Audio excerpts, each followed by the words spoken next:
What kind of metrics that you go, yes, we know that we're winning? What does that look like? Well, certainly we are attracting more students to come here. And I think when they get on campus and they see that we do have a lot of synergy. We are a community that cares about each other and cares about seeing our students thrive, because we are the fastest growing institution in the system. Yes. And I don't know if you know that or not. Yeah. When we had Jacob here, he shared with that the last year and even into this year, there's just it's growing. Yeah. Which is great. And if people were coming to our campus and not having a good experience, that would not be happening. So, we are definitely showcasing how we are behind these pillars, and that it's raising our ability to serve our students in the community to a whole nother level. We just went through our business school, just got reaccredited, and they were complimenting us on lots of metrics so far as what our students are what they're able to engage in, their success in getting career internships and getting good jobs, getting hired before they even graduate. Our nursing program, rated by other entities as the best program in the state.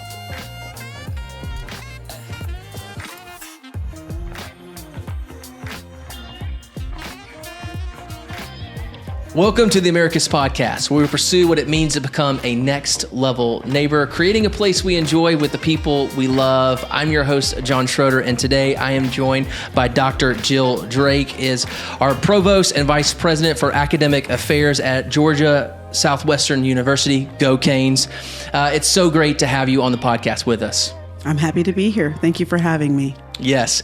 So Georgia Southwestern, one of our local colleges here. I hear so many great things. We actually had Jacob Pete on the podcast as well, and talking a little bit about how the college and the community are working together to continue to see how we can be a part of each other's lives and see it thrive.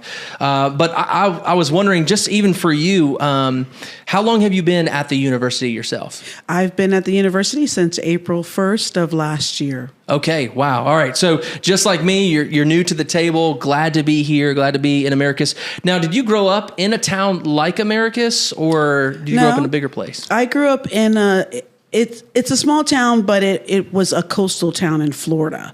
So I grew up in Lake Worth, Florida. I was born in Minneapolis, but my family was from Florida. My dad wanted to move back, and so he brought us back. And so it's Lake Worth, Florida. So again, you probably have not heard of that. That's right. I've heard of Lakeland. Right. Nope. Okay. And it's a coastal town in Palm Beach County. And then there's Palm Beach, and then Broward, and then Dade. Okay. All right. Well, how do you describe when people ask you, hey, how's Americus or how's Sumter County? How do you describe Americus or Sumter County to your friends and family? I tell them it's a close-knit community, where you know your neighbor well. There's a lot of loyalty and goodwill towards the university. There's connectedness, and I was welcomed beyond what I could have imagined. Even though the university that I came from, which was the University of West Georgia, is just one tier higher. This is the State College University, and they're the comprehensive universities for the university system. It's like night and day, how much the community, how connected, and the community is connected there, but it's just a whole nother level in a small town. And it is relational, as you said, with our foundation board and the members of our campus community serve on boards and are so connected to church and to schools. It's just a very interconnected community at a different level, and I love it. Actually, I love it. Yeah, that's one of the things that attracted me as well coming into this community. I only moved from Albany, which is, again, it's still kind of a small city. But I mean, you're going from 77,000 in the city to 15,000 in a city. And I remember us first moving in, and even some of our neighbors who had not yet met us personally, but saw us like in the store and was like, hey, I see you're moving in. Wow, this is incredible.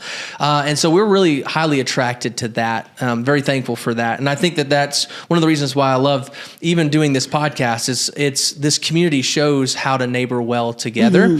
And we need to continue to promote those things in the community like this and in other small communities as well. But tell us a little bit about who you are as a person. Again, sometimes we go straight to, what someone does, but there's just there's a deep value to getting to know someone just by asking the question, who are you? So how would you describe yourself? Well, I first have to start out by saying I'm a person of deep faith. And again, I think in this community, there are a lot of people here of deep faith. And so it's always nice when you have that. It's not I come all and I welcome all, and as an educator at heart, I definitely believe in that. Love is, love for others, love for your neighbors, something that is a core value of mine. But certainly I would first describe myself as a person of deep faith, and that defines how I interact with the world. Wow. But starting from who I am and how did I get here, I've always, I started out wanting to be a teacher. And so this is just another level of that, the ninth level, kind of like black belts, you start out with, white and then move on up. I'm still an educator, right? But now I'm leading education programs and thinking around education programs. But there was a neighbor of mine who was a teacher, and I admired her, and I idolized some of, her work, and I said I wanted to be a teacher as well. Wow. Now, how old were you with this neighbor when that started? Third grade, on up. Her kids and my siblings and I were around the same ages. Went to their houses and whatnot. And her name was Mrs. Purse. Wow. And I really looked up to her, and she made me consider it as a profession. And I tried out my educational skills on my younger brother, and was very effective. In fact, he got into the gifted program the year after I tutored him. It was a summer. And then they realized he was normal. His sister had just given him some advanced knowledge, and he had to go back to the regular classroom. But so I went to college. I had a scholarship to be a teacher. I went to Florida State, and wow, and went to the program and got my bachelor's degree. And I got into the classroom, and I liked it, but there were I started in a school where it was a K-8 kind of school, and working with the middle schoolers, they had a lot of non-academic issues going on with them, and so I was like, I want to go back to school and get my master's degree. I had a counseling kind of focus that went along with that. And so I got my counseling degree, and I did some work as a counselor as well. Yeah. And I was single and not married. And I said, I better get all the education I want out of the way at one time. And so I went back to graduate school. I actually wanted to be a community developer. Wow. Okay. And so I went into like an educational leadership program where I wanted to write grants and have educational programs in communities that just helped, because it wasn't, destitute poverty or, really extreme poverty, but it was still, pretty low, the low side of middle class. And so I saw a lot and wanted to affect change in a positive way. And I knew education was a way to do that. Yeah. And so I went to Georgia, and I got there and I changed my mind altogether. And, someone says you should consider higher ed. And so now, what made you change your mind? What was the thing? You're there. I had a professor, and I can't think of his name right now, that, he just said that he thought that I would be, that a higher ed was something that I should consider.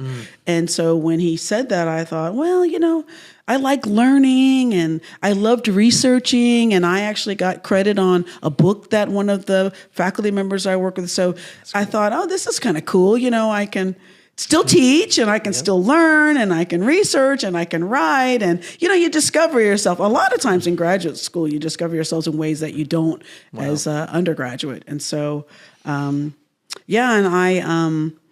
I eventually got hired at West Georgia in teacher ed. So I was teaching other teachers how to teach math, and I loved that for years. I did that became a program coordinator.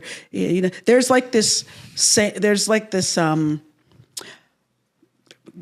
good pathway. I earned my stripes, as some of my professors would say, because I was a program coordinator, then I was a department chair, and then I got into an associate vice president position, and then this. So I I learned the different roles that I serve today, which has been very helpful. Yeah, I bet. All right, so as growing up, you knew education was important to you. That's a value to you. Your faith is valuable to you. You talked a little bit about how a teacher really kind of influenced that. What influenced your faith? Where did that come from? Oh, my family was very religious. Okay. And I use the word religious, meaning, there's strong faith and there's spirituality and there's religious. My mother was a Jehovah's Witness. Okay. And my dad was a Catholic. And so those are both very regimented, and you need to know the Bible, and you need to, and so I studied the Bible from a young age, and we went to, if the church was open, then we were there, so we were there multiple times a week, and so that started me off with a firm foundation in the Word of God, and a faith that there is a God and that He has a Son, and and all of that. And then you go to college and you discover your own, beliefs. Yeah. And that's a good way to put it. And so, right now I have a broader sense. I have a broader faith in God than the regiments of Jehovah's Witnesses or the Catholics, but Catholic faith.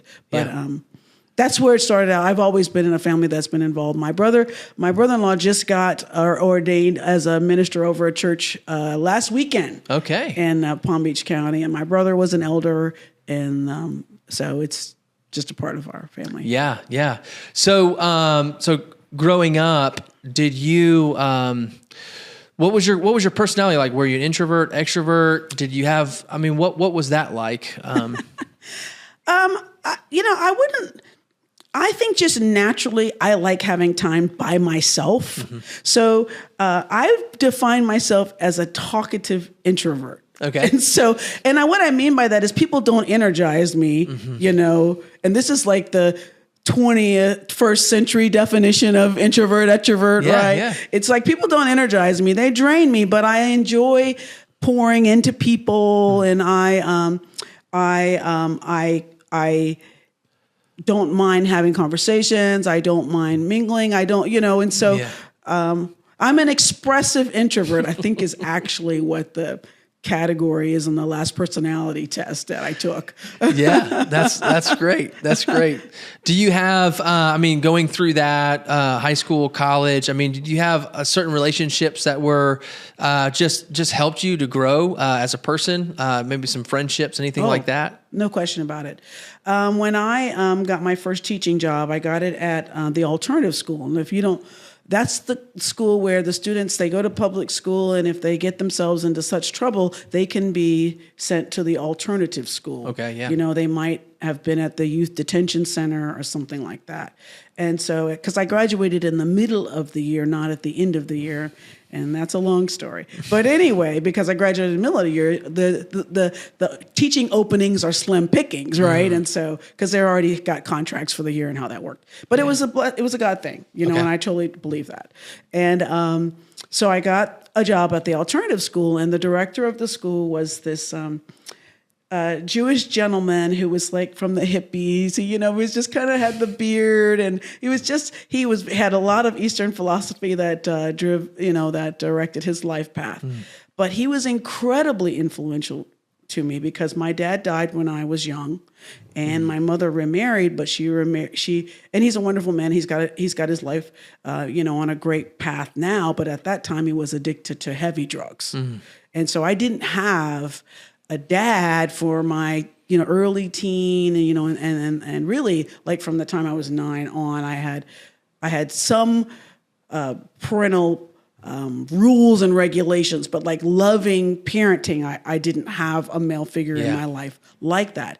And so his name was Erwin Friedman, and he just challenged a lot of how I thought about myself and how I interacted with the world, and just said really profound Eastern, philosophy things that shaped me a lot. And one of the biggest things it did for me is to help me realize that there's a lot I don't know about the world, and I bring in a lot of lenses that I need to check. Are these true? Are these real? And I think it was wonderful. And he even helped me move up here when I went to Georgia. Wow. He got his old beat up truck, and we drove up here, and he moved me in and checked on me. And it just was such a contrast to my interactions and my relationships in life, and it was a wonderful contrast. Yeah. I think too, living in a small town, Americus is unique because it has a history of, with Habitat for Humanity, a lot of people come from all over the world to a small town like this. And so it has, in essence, a diverse culture in a small town, which is very unique. But at the same time, a lot of people are kind of set in their ways. They kind of know who they are and what their families are. And so what value does it bring to meet someone like that who is willing to kind of, and again, it may solidify some of the things that you believe, but also the challenge is good. So, absolutely. Yeah.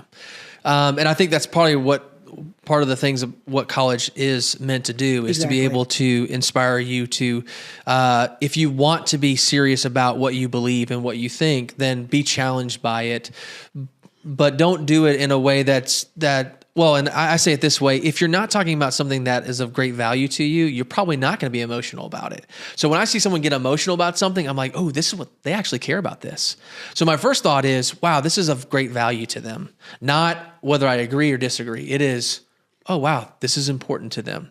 Now I want to know why it's important. And I think college helps to build that framework, and we need to continue to make sure that that's happening. And so what are some things that people that may feel challenged by certain friendships that they can actually gain from that and not just see it as a negative? Where do I begin? Because some of it was about right and wrong, and of course, the two faiths that I grew up with were very legalistic, right? And so it's like, well, that person's just a terrible person because this is what they did. Well, where is that in you? The scripture about the plank and 2x4 and the, where is that in you? And so you could find scriptural references that could affirm it, but I had to see that I had to be less judgmental, more accepting. I had to say that the stereotypes that I walk around when I see another individual could be way off. I mean, growing up, I don't think that I would have thought that a white male of Jewish faith could just enlighten me so much and awaken so much in me that I could how you define the world, the lines that you draw in the sand, and all of those things can be erased. Or as my friend Tammy says, I stopped seeing the world so black and white and started seeing the world as gray. And except they're in the areas where, where your faith is being solidified. So just having more of an open mind, being more accepting of diverse thinking, diverse backgrounds, and not so much that I wasn't before, but really learning how to embrace and enjoy diversity of thinking and personality and whatnot. Yeah. Yeah. And I'm, again, I've got, as I'm looking into the internet and trying to figure out, I tell my kids all the time, try to get several different sources, and then just try to find, okay, what is the truth within those sources? So there are facts that are taking place, and then there's a spin on what those things are. And so sometimes it's very hard because you have to really be a student and a researcher to be able to really dive in.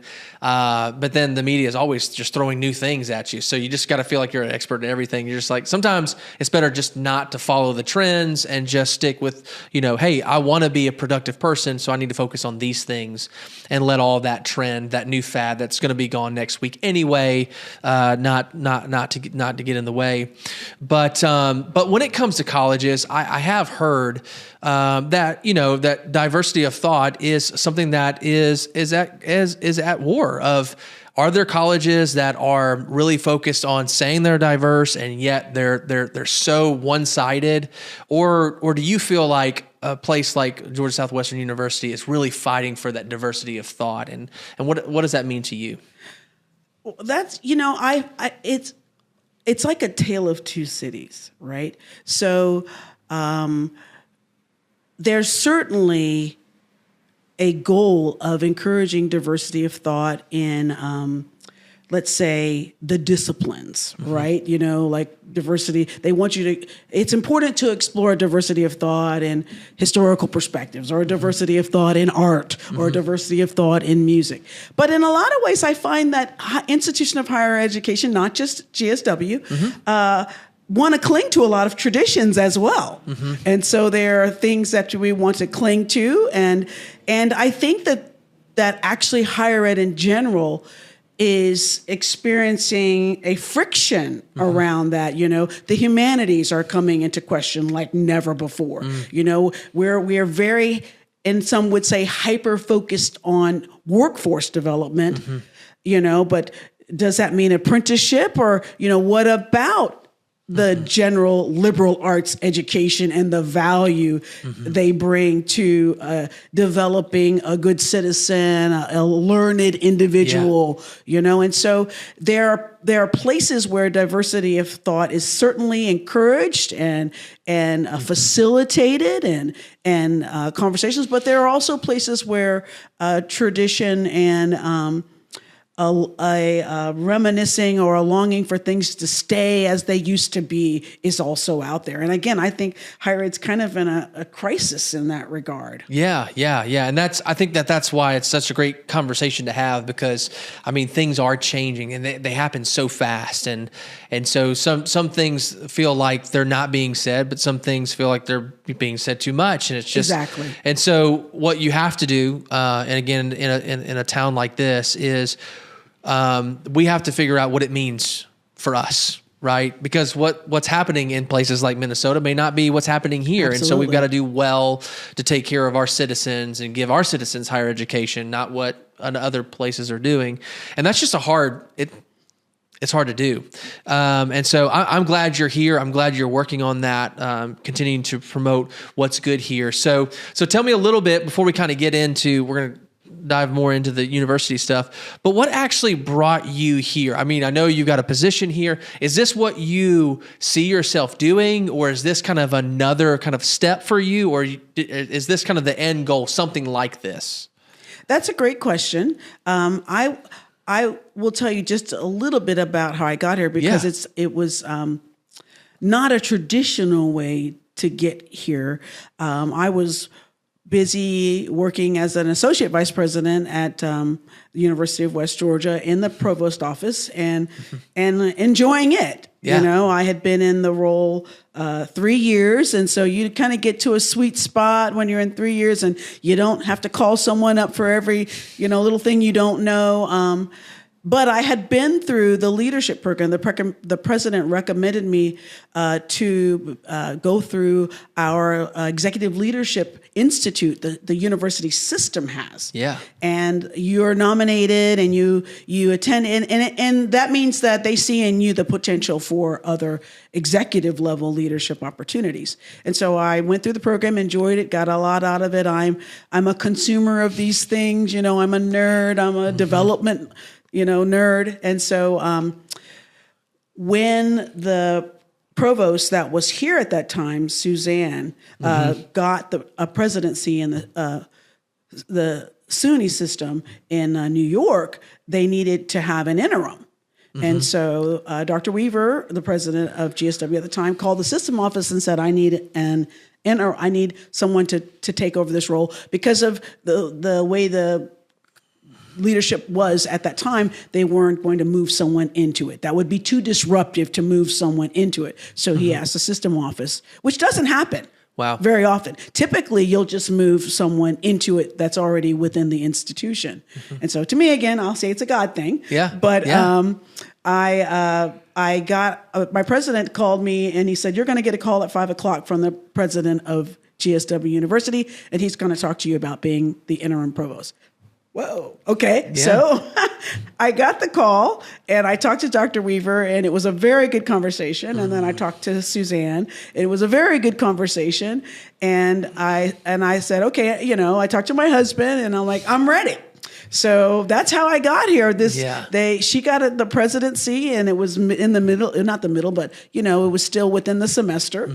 And so originally I was just to be here through the end of the search. Because they had already had a search firm, launching the search process. And while I was here, and again, the sense of community and the welcome and I just fell in love with so many aspects of the campus community and the Americus community. And so I said, well, I wasn't going to throw my hat in, initially, but after being here for a while, I said, I'll apply. And then I was the successful candidate. Yeah, that's awesome. So your feelings coming in, and then I'd even love to hear about like how your husband felt about coming and moving here, and then going, oh, well, this could be long term. Like, what was that feeling like? Well, he's a city boy, so he's still, but he was here. We went to the Gold Force Gala. We try to engage in the community, quite a bit. And what's his name? His name is Leroy. Okay. Yeah. Awesome. And he's like, I could absolutely see us here long term. That's what he was telling me on the ride home. And I was like, okay, well, good. I have to wait because on Sunday he might say something different. But he can feel the warmth, and he can see that this is a great professional opportunity. This is a wonderful, welcoming community. He has, different individuals on campus that he has an affinity for, and That's so, at first he wasn't sure. He knew that it was a professional opportunity that I needed to take a very serious look at, because there are only 26 provosts in the system. So, these are not like, a dime a dozen or whatever. There are only 26. And some of them you're just, like a Georgia would be out of my league at this point. And so some of them are just off the table anyway. And so he knew it was a wonderful professional opportunity. He knew that I really enjoyed who I was working with, the team, and that he knew that I spoke highly of the campus and the community a lot. Yeah. And so, but it took a lot because he grew up in the Southwest Atlanta. Okay. And so, just think of all of that. And so he's like, are you sure about this? And all of that. But he has come to appreciate. Good. So tell me let's talk a little bit about your title, your profession, your job descriptions. What are your job descriptions as a provost and a vice president of the academic affairs? Well, I'm the chief academic officer on campus. So if you think of a CFO and all that a CFO might do for an organization, I do that in regards to academics. So all of the deans of the colleges report to me. And so the academic operations of the institution are under my leadership. Of course, I cannot do the day-to-day stuff, but I lead our direction, and where we're going with that, and programming, student success, and from the academic side, leading the leaders of the academic affairs, I represent us on the cabinet, fulfilling the institution's mission, vision, strategic plan in relationship to academic matters. Okay. So that goes from freshman kind of all the way through graduate the idea school. of like, what are the requirements to come in? Do you set those? Do you set those goals of like, what kind of student are we looking for? How do we get them in GPA? All that stuff. Is that kind of what you're responsible for, or are you just when they get there, you're working through that with the deans? So, like if you're talking about freshmen, those kinds of acceptance or entrance requirements are more of admissions, but it's not nothing's done in a silo. Yeah. Okay. So programs so far as nursing and education where you wouldn't automatically get into that program. You've got to have the GPA to get to it. You have to have a GACE score or, those kinds of second tier admission requirements are under academic affairs. Okay. But we almost are like a United Nations in a sense that the nursing faculty and leadership are experts in nursing. Yeah. So if I would lean on their expertise in saying this makes a lot of sense for our admission requirements, and the same for education, for business. Again. Do I ultimately approve of those things? Yes. But because I'm not the first provost at this institution, many of these things have been established. But let's say we discover that our admission requirements, and this happened at my previous institution, are a barrier to student success, or they need to be higher, they need to be lower, or we need to add another component. Absolutely, that's something that would be brought to me. Yep. We would have a discussion about what the data shows and why, and then ultimately it's yes or no, we're going to move forward with it. Yeah, that makes sense. So part of that being over those individuals. What are some things? I mean, you said you're just coming in. So are you kind of fulfilling some of the old goals, or have you already kind of created your own strategic plan? And is that a year out, 5 years out? What does that look like for you? That's a great question. And I'm learning, because again, I am a new provost, that different institutions have accountability for the institutional strategic plan in different ways. Okay. GSW has an institutional plan, and it's fairly new. And so all divisions, the Division of Academic Affairs, the Division of Business and Finance, the Division of, Student Success and Engagement, all divisions need to have plans that fulfill, that lead to fulfilling the institutional plan. And so certainly we have an institutional plan, and we set goals and priorities and make plans that we believe will further the institution's strategic plan. Yeah. Now who sets that? So who sets that ultimate kind of the big goal that everyone kind of works towards? So it's a multi divisional team. Okay. And so that's what happened. I think we're in our third year of our strategic plan. And so there was a interdivisional team that worked together, and a consultant typically will help with that. Again, that predates me. I can't recall for sure if GSW had a consultant that helped them. And so with the president, with the cabinet, and with the interdivisional team, those strategic plan goals get set. Yeah. And ours fall under 3 pillars: people, profession, and purpose. Okay. And how do you feel like you guys are 3 years in? I know, again, you said you're coming in from in April. How do you feel like you're doing in that 3 years of that plan? Actually, it's coming together really well. And those are easy pillars to have as guideposts, to have as lighthouses as to how you want, because really that's what we're about. Yeah. We're about people, obviously our students and the community that we serve, profession, because we are preparing people either for a profession as an entrepreneur or as a working for someone else. And so there was a lot of wisdom in having, broad, very pillars to align your goals and purposes with. And so I think it's going well. We just launched a new QEP, which is a quality enhancement plan. Okay. Every university has to have a quality enhancement plan in order to be accredited by our accrediting agency, which is SAC-COC. Okay.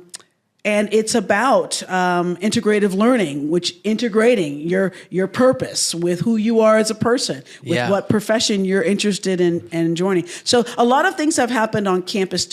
There's a lot of synergy around those pillars. Yeah. So what would be some metrics that you know that you are winning when you say, okay, is it an X number of people coming through certain professions? What kind of metrics that you go, yes, we know that we're winning? What does that look like? Well, certainly we're attracting more students to come here. Mm-hmm. And I think when they get on campus and they see that we do have a lot of synergy. Mm-hmm. We are a community that cares about each other and cares about seeing our students thrive, because we are the fastest growing institution in the system.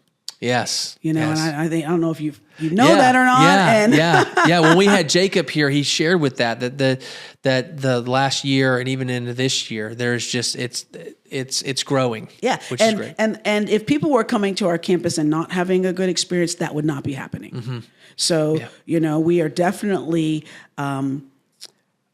showcasing how we are behind these pillars and that it's raising our ability to serve our students in the community to a whole nother level. We just went through our business school, just got reaccredited, and they were complimenting us on lots of metrics so far as what our students are what they're able to engage in, their success in getting career internships and getting good jobs, getting hired before they even graduate. Our nursing program, rated by other entities as the best program in the state, another year running, most affordable for value. Yeah. So we're getting external entities, accrediting agencies, and other rankings of programs are metrics that say that we're winning. Growing enrollment are metrics that say that we're winning. Yeah. Those are huge. Foundation fundraising is a metric that we're winning. Yeah, absolutely. I love that because as you're coming in again, and you're kind of being able to see, okay, now we can continue to move the goalpost because we're succeeding in these areas. Let's keep going, right? Exactly. Let's not just stop. And celebrating is something that we don't do well. And we need to, and that's always like, hey, how do we know that we're winning so we can celebrate more? Because what we celebrate, we should repeat. Hey, this is going well. Let's keep doing it. And at the same time, what's the next? What will the next 5-10 years look like in that? So I wanted to talk a little bit even about your experiences. So you're coming in from April again, and there's been some big changes with administration now. So the president has he left or retired or? He's already started his job in Texas. Okay. Yes. Okay. So you're coming in, you're like, all right, I'm ready to go. Like, let's go. This is the team. And 6 months, maybe even not that much. And okay, things are going to change. How do you feel about that? I mean, just coming into this town. So until I knew who the next president was, there was certainly some anxiety because I felt like I had a really good relationship with Dr. Weaver. Mm-hmm. He was very supportive of me. He hired me into the permanent role. Mm-hmm. I have a good relationship with the other vice presidents. This sense of community, it also manifest itself among the cabinet. Mm-hmm. We know each other well, and we know each other's spouses, and those kind of things. And so you're like, is this having a new president going to change that dynamic? How are we going to lead under a new administration, right? Mm-hmm. And what will that do for us? But when I found out who our next president was, I have been very excited Wow. about the future of GSW. That's great. Extremely. Now what is excited. that? What is that gives you that excitement? Because I know the leader well. I know Dr. Johnston well.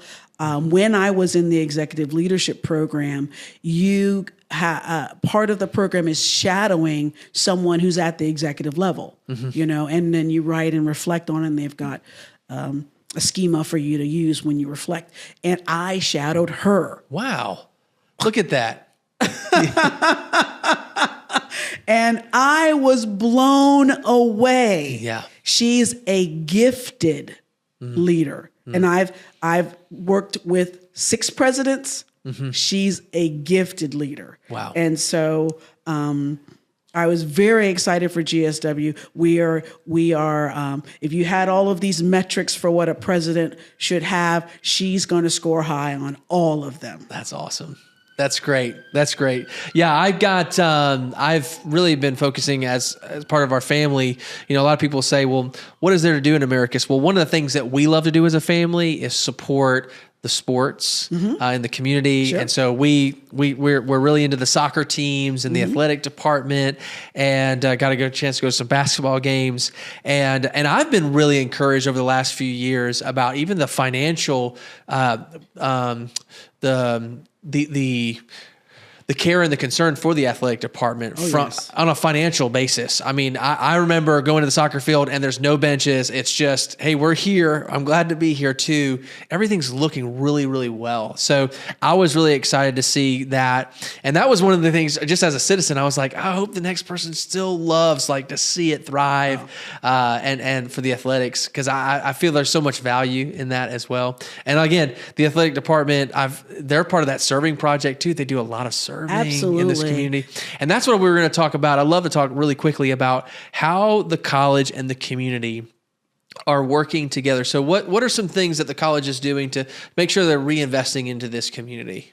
Well, certainly I think the Griffin Bell project, the total rebuilding and that project will help the community a lot, give us another venue that we can meet the needs of a growing community. And so that's something, and the golf course is utilized in a lot of ways. We have fundraising, communities use the golf course to raise funds. And so I certainly think that's one way. Again, our student athletes coming to our events, coming to the games, and it's to me it's a symbiotic relationship, right? I mean, our athletes have set records for the amount of service hours they do in the community, and just last week we won an award for our athletes' achievement. Their GPA, the difference between their GPA and the general student body GPA was one of the largest. It was the largest in the Peach Belts Conference. Wow! So our athletes are dedicated. Again, the purpose piece about serving the community, being leaders in that regard, and achieve, they're having an academic focus and graduating more of our athletes. So I told I told Mike, leader, that is one of the best markers of success, because they are student athletes. Yeah. And so they're winning on the field and they're winning in the classroom at an award-winning level. Yeah. That's amazing. And so when you think about the community, I mean, the community, they support us in many ways. They support us with, again, the events we have, be it athletic, be it the chamber concerts that we have. We have community members that serve on our foundation board, so they're giving, of their time, they're giving of their financial resources. We have community members that serve on our college specific community boards, like the College of Business has various community members that serve on their board that help advise with programming, that help create opportunities for our students to be in their internships or paid and unpaid, to work together to help them. We have the same. Nursing also has an amazing board of advisors. They call them advisors, or there's different names that the colleges use. And so being a member of that, and just welcoming our students as citizens. It's very important that we have a great, and we do, town-gown relationship where our students, because we bring students from all over. Yeah, that's right. Over the U.S., and we have international students too. So making this a welcoming town to, as you said, a small town, but a very diverse town. We want to make sure that our students feel welcome and that and they are given opportunities to thrive and to work and to become full-fledged members of the community. Yeah, absolutely. One of the things I got a chance to participate in last year that I want to continue is just move-in day, right? Oh, yeah, all the move-in freshmen day. coming in. Oh, yeah, and absolutely. the community just coming, and then those kids and those parents are like, we're like, we'll handle it. And they just, and there's care and there's concern. They're not just the students and the volunteers are not just grabbing stuff and throwing it into a room. It's really much of a, I'm glad you're here. Let's take care of you. And I think that's a really great way to connect and make people feel like they're a part of the community as well. So we talked a little bit about the college and the community. What are some ingredients? What are some things that when we're trying to promote GSW that are unique to a small town, small university that people do come for? What are they looking for?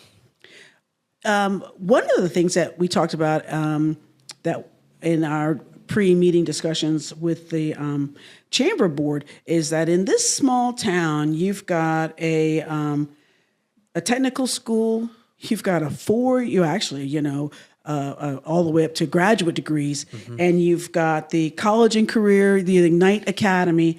You have all of that. There's not a small town with our number that has all of those educational development, workforce development things all together. So that's just a lot of times when you're looking at coming into a town, moving your family into a town and being a town, what educational opportunities do they have? What opportunities for career development, workforce development? So we have a unique combination of all of those things to attract, not only like workforce, but family, and all of that. So that's something very unique to Americus. Yes, I love that. Also, when we think about, now, were you saying specifically to the institution or? Yeah, specifically to the institution, Again, we have a accredited, AACSB is the accreditation for the College of Business. Again, small school. Very small school, but we have the same accreditation that Georgia has. Wow. Small school, right?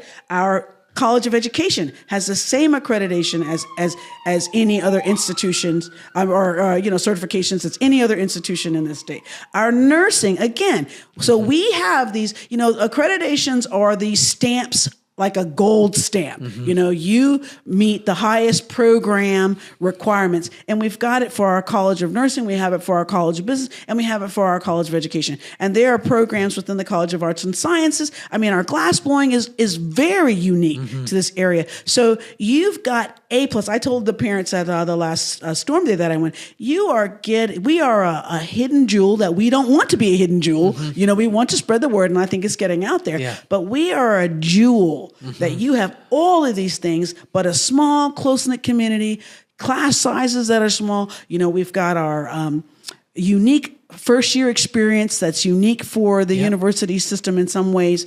And so you are getting top quality at a very affordable price. Yeah. I mean, very affordable. Yeah, that's awesome. So with community members, with citizens, I mean, obviously, there are a lot of things to be excited about. What are some things, though, that you do here that maybe people will call and say, hey, why aren't we doing this? Or what would it be like if we did that? Do you get any of that? And how do you guys handle those challenges, or maybe just different perceptions of what the college should be? I have to think about that because we do a lot. Yeah. Yeah. I mean, again, our service to the students is at a very high level. Or maybe even just the city itself. Like, does the city say, "Oh, I wish we would do more of this"? And because there does it, for me as I'm walking in and I'm talking, people know that there's colleges here. People know that there's a downtown, there's a city here, and yet sometimes they feel like there's still like a disconnect. I feel you. So what's the disconnect? What are people saying is that, or do people just say there's a disconnect and we don't know where it's coming from? I think again, this is something that's being grappled with at a larger level than just what's happening here in Americus between our institutions of higher education. But the city has a labor shortage.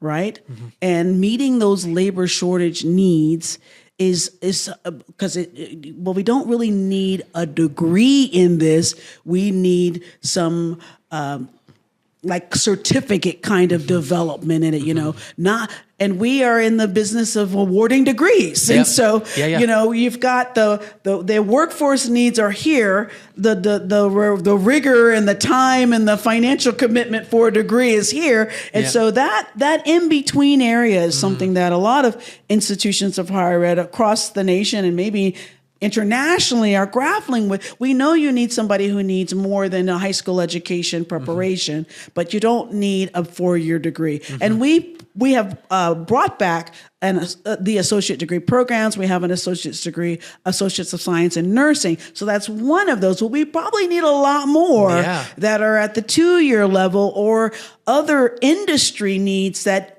don't lead to a degree at all. Maybe they lead to badges or they lead to a certificate versus an associate's degree or a bachelor's degree. So meeting their workforce needs and getting the right amount of development, the right amount of training to give them the employee they need without overburdening, the traditional model of 4 years, 120 credit hours. That's where we're at. And again, I don't think we're unique in that struggle. No, and that makes sense. I mean, because there is. I mean, and some of them are just honestly just soft skills, like just relational skills, interpersonal skills that help people to relate to one another and be successful at a particular job. Even if they don't have necessarily the skill sets, they can learn the skill set because they're so personable with people. And so we want to see people be successful in that as well, because that is important. It helps the society continue to grow and thrive.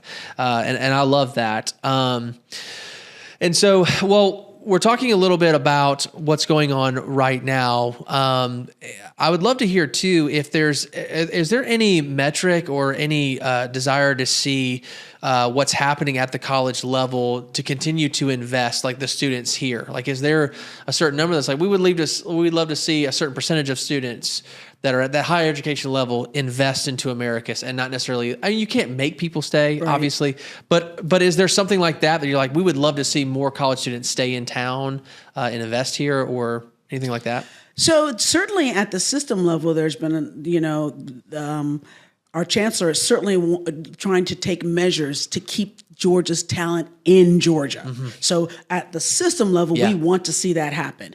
And it's again, all across the state, we don't want the talent leaving the state. So a direct conversation about what can we do to keep them here in Americus. A lot of that happens at the business, at the board, the different college boards, because if you give them the opportunities here, can they get a competitive salary, right? What can we do that they can have for young adults, a good dating pool, these things matter, and so some of those are under our control and some of those and community aren't. spaces where they would want to come, like place downtown and feel like they're a part of the community. Absolutely. So I think those conversations are happening at the various boards, foundation, college, advisory boards, and those kind of things that are happening.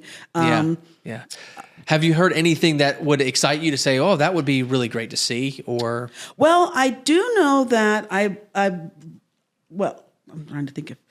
I think that I have heard that the city is doing some things to help develop the community. I mean, it's already one of the things is that people don't know how much there is. The students don't know. If you just stay on campus and you go to the store and then you go back, a lot of our students don't really realize how much there is to do and to enjoy, in this, 30-mile radius or whatever of our town. And so I know that the chamber is doing things to help promote and help our students and others to be aware of all that there is to do to live and stay and again thrive here in Americus.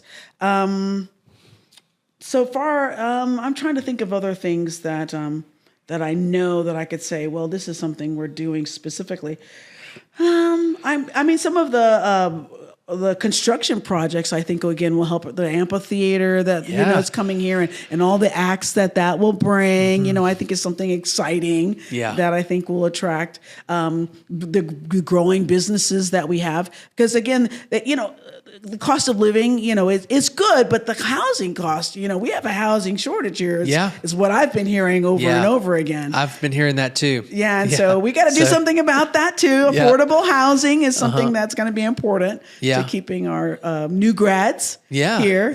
Absolutely. They got to feel like they can be here and have family here. And, exactly. And those kind of things. So, one of the things I love to ask our guests is when we kind of look into the future, and sometimes I'll ask these specific questions because I think they're kind of helpful. But as far as kind of if we want to continue to see what is making Americus thrive, right? There are some things that we probably need to start doing. There's probably things that we need to stop doing. And there's probably things that we can never stop doing. I mean, it's what makes Americus who it is. Do you have any thoughts on what are some things that we need to start doing? What are some things that we probably need to stop doing? And what is something that we can't stop doing that kind of just makes Americus who it is? Now, again, you're still new to me, so you may not fully be able. Like I don't know what necessarily makes Americus other than its hospitality, its welcoming spirit. We can't stop that. I agree. It makes Americus what Americus is. Agreed. But is there anything to the idea of maybe starting something that would be beneficial for this community? I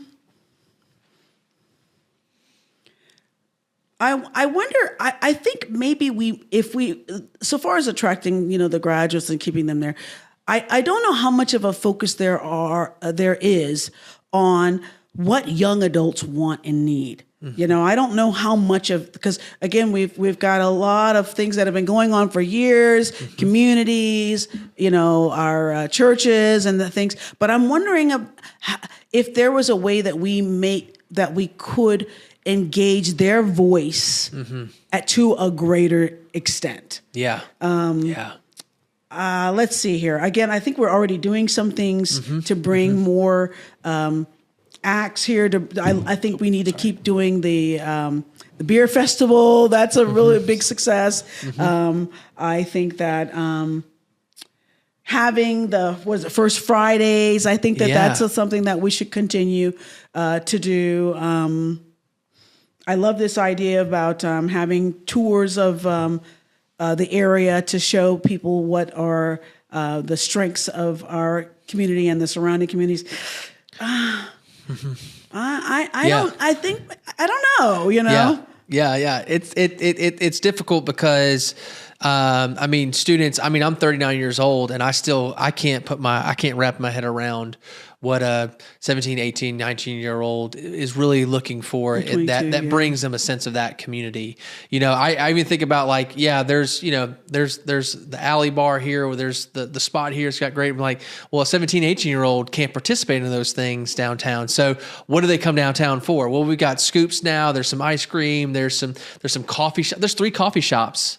In one little town. That's definitely awesome. Winning. That's right. Winning, so we continue to see environments that create community, that bring people in and capitalize on those things. I would love to see what those things can be. So, I'm sure that if we continue to do surveys and just say, hey, if you're coming here, what are you looking for? Or when students are leaving, hey, what is one thing that you wish you could see that could be here that would help you to stay? Whether that's jobs or whatever it is.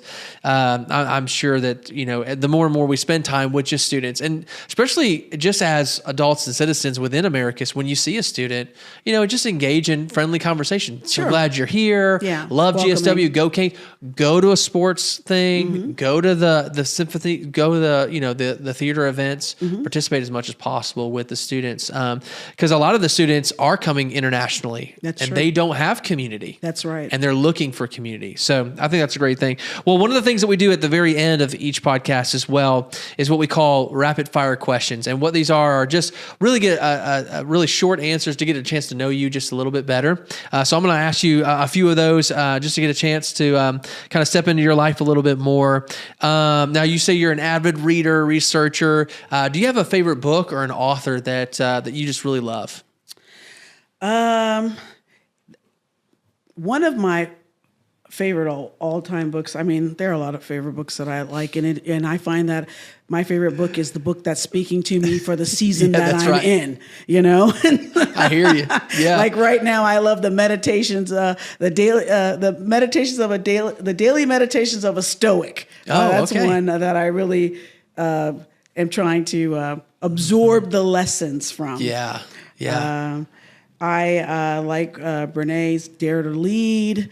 I really think the 10 times rule, and I can't think of the author at the moment, was one of a very impactful book that I enjoy. This is rapid fire, so my brain doesn't fire that fast. My goodness. The 10 times rule, like 10 times. And basically, you gotta do it 10 times. Yeah, that things take way much more time than you think. You know, 10 times rule. And but I mean, I've read a lot of books that I really, now I'm having I just recently read Atomic Habits and loved that. And, you know, I read the 5 a.m. Club, and I thought that was a great book. I'm working on some of those recommendations. Gosh. Yeah, no, that's great. That's great. That's great. All right. Are you a coffee or a tea person? Coffee. Okay. But I like tea in the winter. Okay. Know? Okay. Now, do you drink your coffee black, or do you have cream and sugar, or what do you do? I typically add cream and sugar. Right now, I'm on a mushroom coffee kick, although my husband loves horns. Okay. Yes. Nice. Yes, absolutely. Absolutely. All right. Well, this is a processing question, but it may be good. If you could have dinner with 3 people, living or dead, who would they be? I guess it may be cliche, but of course, I'd always love to have a conversation with my Lord and Savior Christ Jesus. Yeah. I love it. I would love to talk to Oprah. I've listened to a lot of her podcasts and, books that she's recommended over the years. I'd love to have a conversation with her. A third person. I would love to talk to Albert Einstein. The more I learn and read about him, the more, I find that he's much more multifaceted than we realize. Yeah. That's great. Love it. All right. Are you, as far as vacation, are you a beach person? Do you like going to the mountains? I'm a beach person. Okay. I can hang out in the mountains for a little while, but the beach for sure. Okay. Now, do you like to just kind of sit out there, or you like getting in the water? What do you just? I do it don't all. matter. I get in the water and I take a nap, get back in the water, jet ski. I used to surf. Again, I grew on a coastal beach town. That's right. Yeah. I love it. All right. Are you an early bird or a night owl? I'm definitely by nature, biorhythm, if you believe in that kind of things, a night owl. But I have learned, the 5 a.m. Club will help you with this. I have learned to appreciate being an early riser more and more. Okay. All right. What is your favorite season? Wow, that changes. It's funny because when I was a teenager, I loved the summer. Obviously, you're not in school and you're hanging out with friends.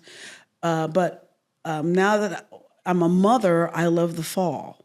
Okay. Yeah, it changed, with the family gatherings and Halloween, and it's not too hot, and I love the fall more now. Okay. All right. What's your favorite way to unwind or just relax?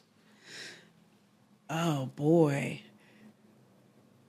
Why am I hesitating? Because there's a mental unwinding and then there's like a physical unwinding. My mental unwinding is to play a mindless game. I love puzzles and games. Yes. Come on. My physical unwinding is I love to sit in the sauna.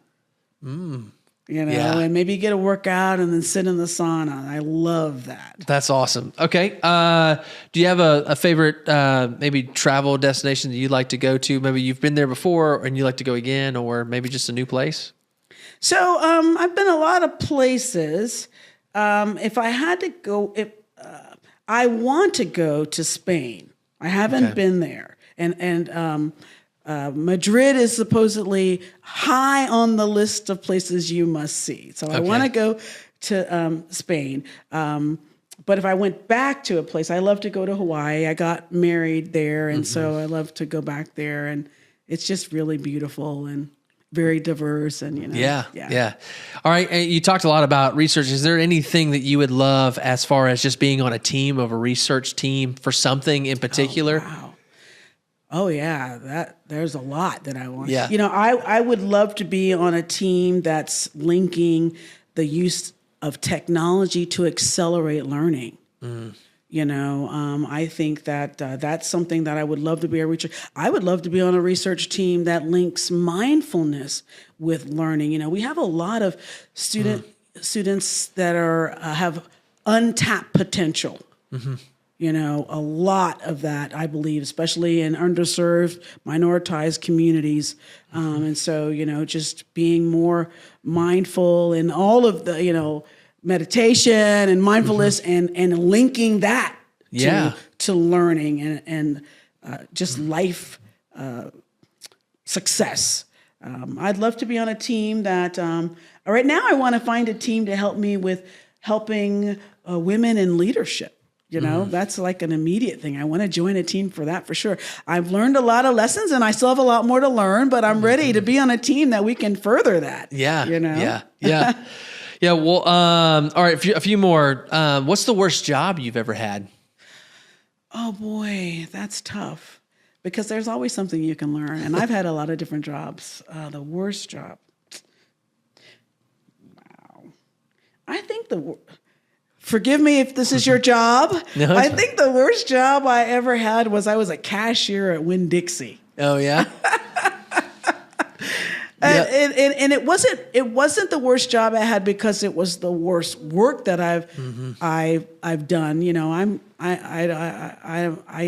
I'll do whatever work needs. I'm not that way with work. It was that the team that we worked with was dysfunctional. Yeah. We need to get back together maybe and talk about teams and dysfunctional teams and healthy teams, because that is so important. Even small communities working together, because if we're not careful, we'll find ourselves in those silos and we won't be able to constructively work together. And when grant money comes, it's not coming the way that it's all parsed out, and so we're not getting any projects done. So it's just really great to say, hey, how do we work together as a healthy team? Can I build on that? Because you made me think. That is absolutely something I think we can do more of as a team. The community and Georgia Southwestern and South Georgia, we can absolutely acquire way more grants than we are to build and help this community in a lot of different ways. I definitely think we should be partnering more to get grants to fund various initiatives in this community. I would love that too. And I think that if we can even in a sense like systematize it and say, hey, let's go for this one first, because then we can see progress and keep going. Instead of let's doing 5, let's do this one. Let's knock it out. Let everybody enjoy it, and then just use that as momentum. So, and I do think, like you said, there are projects that are happening that will build that and build our identity. But I would love to see more and more of that to say, hey, let's put these 3 down to get these 3 going, and just kind of see if that might be even helpful. But again, people are passionate about what they're doing, and so and that's a good thing too, right? All right, last one. All right. Are you an app person? Do you like a bunch of apps on your phone? I have a lot of apps on my phone. If you had to delete all but 3 apps from your phone, which ones would you keep? Well, I would have to keep my email because I wouldn't have my job if I didn't keep the email app on there. I have to keep Google. Yeah. I have to keep Google on there. And I think with my email, Google, and my Wells Fargo bank app, I think I can make it. You can manage. I love it. I love it. I love it. Well, Dr. Jill Drake, thank you so much for joining us on the podcast, for sharing a little bit of your story. Again, coming into Americus, we get a chance to hear from you about your life and about your values and the things that get you excited, and what the skill set that you're also bringing to Americus, and the love for people, the love for education that you're giving to Americus, that's going to help us thrive as a community as well. So thank you so much for coming, investing, bringing your family here. I know that there feels like there's this huge wave that's coming over the last 2 or 3 years. Absolutely. And we're on this wave. And so I'm so thankful for people that have been praying for 20 or 30 years for Americus, and we get to be a part of that. And so thank you so much for what you're doing. We hope to continue to hear more about GSW and even your life as we get a chance to meet and talk with you throughout the week. So thank you so much for joining us on the podcast. Thank you for having me, and go Canes. Yes. Awesome. That was great. Oh, Lord, was it? I despise impromptu. Yeah, no, thank you so much. Actually,